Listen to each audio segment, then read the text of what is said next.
نبی علیہ الصلوۃ والسلام با د غریبانانو د ماشومانو د یتیمانانو د کونډو رونډو ډیر خیال ساتو. ایو روایت کې راځي کنه د اختر روز و نبی علیہ الصلوۃ والسلام د کور نه وروت د اختر مانځه د پاره چې راتو په لاره کې سم ماشومان ناستي لوبي کولی په نبی علیہ الصلوۃ والسلام باندې سلام واچو. نبی علیہ الصلوۃ والسلام ورته جواب ورکو خو د دوی نه اخوا یو بل ماشوم ناستو او دې ماشومانو ته ډېر د حسرت او د افسوس په سترګو سره کتل. نبی علیہ الصلوۃ والسلام دغه ماشوم ته د لارې په منځ کې کېناستو. وی بچیا د اختر ورځ ده کپړې دې ولې پاکې نه دي اغوستي پیزار دې ولې شلیدلې په خپو کړی دی بچیا نن خو د اختر ورځ ده. هم ماشوم ته وی د الله محبوبه زه د مدینې یتیم یم ما پلار نشته چې ماله کپړې راوړي چې ماله فیزار راوړي. نبی علیہ الصلوۃ والسلام ورته فرمایل ښه په هغې کې راواغستو او واپس شو عیدګاه ته لاړل واپس شو د لارې نه کور ته راوس. عایشه صدیقه رضی الله تعالی عنها ته فرمایل وی حمیره دا د مدینې یتیم دی دی ولم بوا دی سنبال کا او فاطمه رضی الله تعالی عنها پسې پیغام ولېږو فاطمه د حسن امزول یتیم ماشوم دی او اغلا د حسن کمی پاکی کپڑی انزلی شوی کپڑی اغوالا راکا چې زید تواغون دوما. فاطمه رضی الله تعالی عنها ول کپڑی راو لګلی. نبی علیہ الصلوۃ والسلام عائشہ بی بی تو فرمایل دا ور تواغون دوا. عائشہ بی بی دا ماشوم سنبال کو سره ولا وړ کو سترګي ولا تور کړي خوشبوئی ولا ومغلا او دا ماشوم د نبی علیہ الصلوۃ والسلام سره په لار روان شو عیدګاه ته تلل مانځله. نو چې په لار ځي نبی علیہ الصلوۃ والسلام ته تفوس کوي ای بچیا ستا سره به دې هم پلار عیدګاه ته ته به سره داسې روان وي د ورته او د الله پیغمبره زه به مې د بابا سره مانځله تلم د اختر. نبی علیہ الصلوۃ والسلام ورته فرمایي څنګه به ورسره تلې وی د الله محبوبه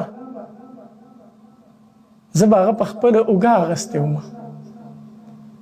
نبی علیہ الصلوۃ والسلام د لارې په منځ کې کېناستو وی بچیا راوخېږه زما اوږو ته چې نن د عیدګاه ته زه په خپله اوږه بوځم.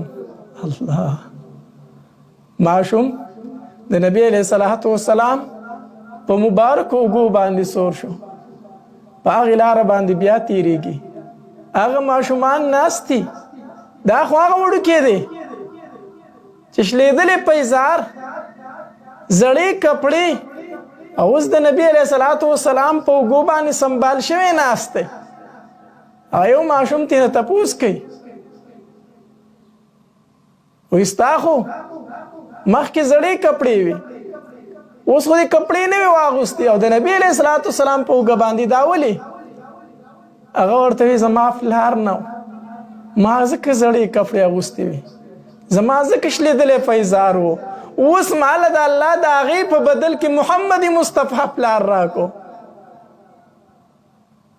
کومو ماشومانو چې لوبې کولې په هغې کې یو ماشوم وي وی کاش چې زما پلار نه وی چې زم د نبی علیہ الصلوۃ والسلام په اوږو باندې وي او ما هم نبی علیہ الصلوۃ والسلام پلار کړی وی. دا د ماشومانو محبت و د نبی علیہ الصلوۃ والسلام سره وی کاش چې زما هم پلار نه وي. عیدګاه ته لاړو ماشوم ښکته کېناستو نبی علیہ الصلوۃ والسلام منبر باندې تشریف فرما شو. نبی علیہ الصلوۃ والسلام ورته آواز وکړ بچې دغلته مه کېنه نن به ته ښکته نه کېنې راشه زما سره زما په منبر باندې کېنه. هغه یتیم بچې نبی علیہ الصلوۃ والسلام د ځان سره د منبر باندې کېنو. الله او نبی علیہ الصلوۃ والسلام صحابه مخاطب کړو او نبی علیہ الصلوۃ والسلام ته دغه یتیم په سر باندې لاس کې خودو وی ای زما امتا ای صحابه کرام وورئ چا چې د یتیم په سر باندې لاس کې خود ته دې لاس ته لاندې چې څومره ویښته رالو الله تبارک وتعالی به د دې انسان په اعمال نامه کې د دغه ویښتو برابر نیکۍ ولیکي. الله کله کله د یتیم په سر باندې لاس ږدی بطور شفقت په لاس ږدی چې تا په سر لاس کې خودو ته دې لاس ته لاندې څومره ویښته چې راځي ستا په عملنامه کې دومره نیکۍ لیکلی کېږي. دا نبی علیه الصلاۃ والسلام ثابت کړو موږ ته چې خلک د یتیم مال هړف کوي د یتیم سره ظلم کوي چې په څه طریقه به زه د مال خورم په څه طریقه باندې به زه د جایداد اخلم.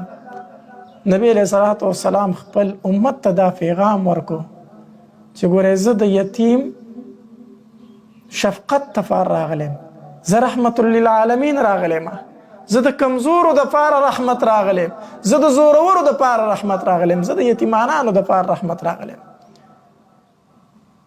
نو په خپل مالونو کې د یتیمانانو د غریبانانو د کونډو د هغې حصه وباسئ د الله راکړی مال دی. مونږ به سبا نه یو کیدای شي نن زه یم زما بچي خوشحاله دي زما بیبي خوشحاله ده د مرګ هېڅ پته نه لګي سبا زه تلی ما زما بچي به یتیمانان د بل په در کې به ولاړي. الله نو نن چې کوم یتیمانان شوي دي د هغې احساس د ځان سره پیدا کړئ